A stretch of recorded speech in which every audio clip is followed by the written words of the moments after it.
Gjatë javës që u mbyll në zyrat e Ministrisë Financave, përveç recepcionistëve dhe disa nënpunësve të nivelit të ndihmës, nuk ishte i pranishëm asnjë drejtor, shef sektori apo punonjës tjetër, sikur çdo ditë ishte fundjava apo festë zyrtare.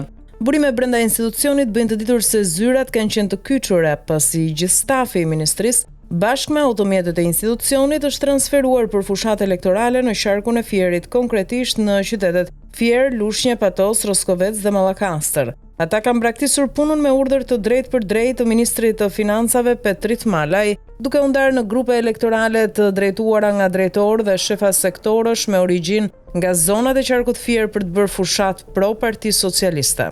Sipas kodit zgjedhor, administrata publike e ka kategorikisht të ndaluar angazhimin në fushat, por punonjësit janë urdhëruar nga Ministri Malaj, i cili është edhe vetë kandidat për deputet në këtë qark. Askush prej punonjësve nuk ka guxuar ta kundërshtojë këtë urdhër elektoral nga frika e shkarkimit menjëhershëm, ndërsa urdhri për angazhim aktiv elektoral ka ardhur drejt për drejt nga kryeministri Edi Rama.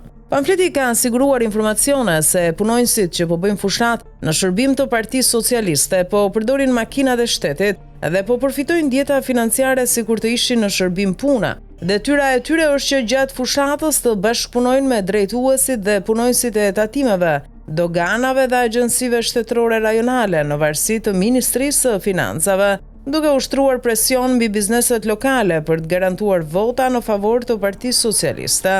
Petrit Malaj renditet i treti në listën e kandidatëve për qarkun e Fierit, duke e pasur të sigurt zgjedhjen si deputet edhe pa bërë fushat. Megjithatë, kryeministri Rama i ka vendosur objektiva të caktuara votash që duhet i arrijë, duke përdorur punonjësit publik në mënyrë të paligjshme. Ministri Malaj, i njohur për lidhjet e tij të ngushta me kompanitë kontabiliste private, që akuzohen për pastrim parash nëpërmjet bilanceve fiktive, u katapultua në kryet financave nga grupe offshore mafioze brenda dhe jashtë Shqipërisë. Rama e vendosi atë në listën e sigurt të deputetëve, duke spostuar figura historike dhe dinjitoze të socialistëve të Fierit.